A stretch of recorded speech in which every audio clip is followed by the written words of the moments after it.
There was a young girl named Antoinette Polk, and she was visiting her first cousin, Mary, when one of these volunteer Paul Revere's comes riding down the Hampshire Pike, shouting that Union cavalry are raiding the town. She runs out the back door, she hops on Shiloh without almost a word to anybody except "I've got to go," and takes off across the back fields of Buena Vista. They knew what she was up to. She was going to warn somebody and they were going to stop her. And the chase started right there as they converged toward that gate. Antoinette Polk is 16 years old. She's riding a thoroughbred horse. She's probably light as a feather. Horse is fine-blooded, wonderful horse. Now, Wilder's men are mounted on good horses too, but they're carrying a lot of equipment. The men, they weigh twice what she does in a lot of cases. And she outpaces them, but not before they got so close to catching her, they got the feather out of her hat. They chase her for a couple of miles out Mount Pleasant Pike to about where the Murray County Shopping Center is now. And then they decided that she might be leading them into a trap. So they let her go. Antoinette gets home, warns everybody. They hide all they can hide. The Confederates all flee to the hills to get away. But the next morning before dawn, Wilder's whole column comes cantered into her farm and begin to round up all the livestock, all the cattle, all the hams, all the bacon, all the meal, all the flour, everything that they can haul away. They began to load it up and haul it away, including her horse, Shiloh. She begged the officer to not take her horse, and he wouldn't hear of it. He took everything. That would be the last that Antoinette ever saw that horse, of which she was so obviously very proud of and very fond of.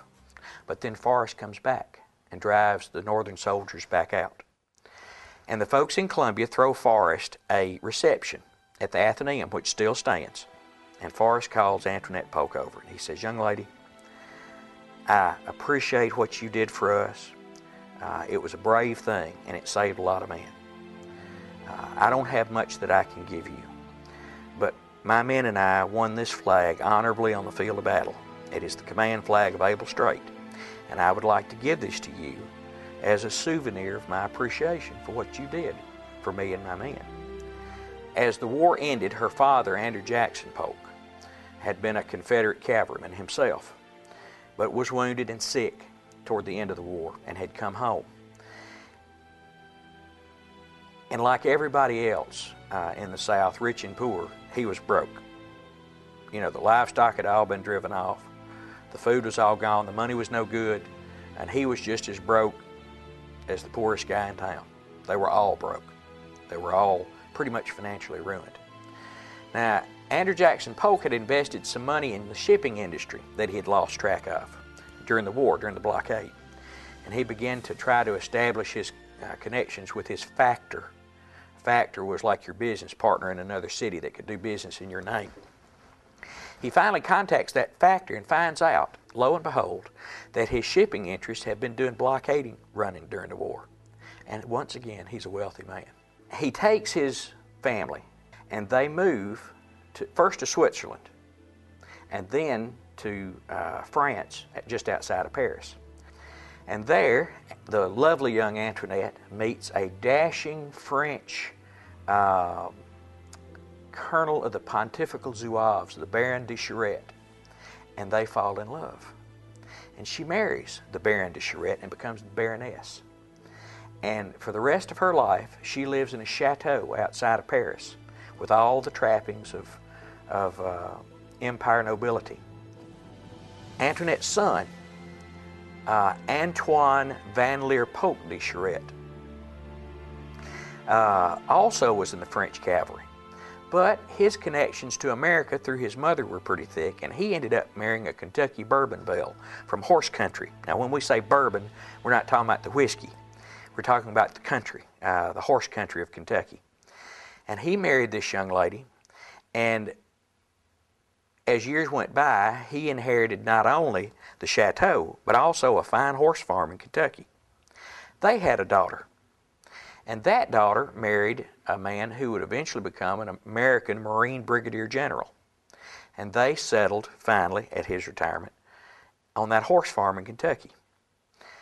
As we were doing research on Antoinette Polk and trying to find out about her, I talked to the folks at the Polk home, talked to Tom Price, the curator, and asked him, were there any relatives left of Antoinette? And he says, yeah, her granddaughter lives in Shelbyville, Kentucky.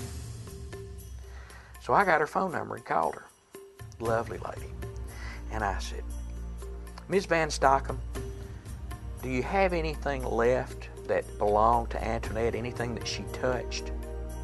She said, well, little reedy voice, she said, well, we have an old beaded purse, we have a string of pearls, we have that old flag.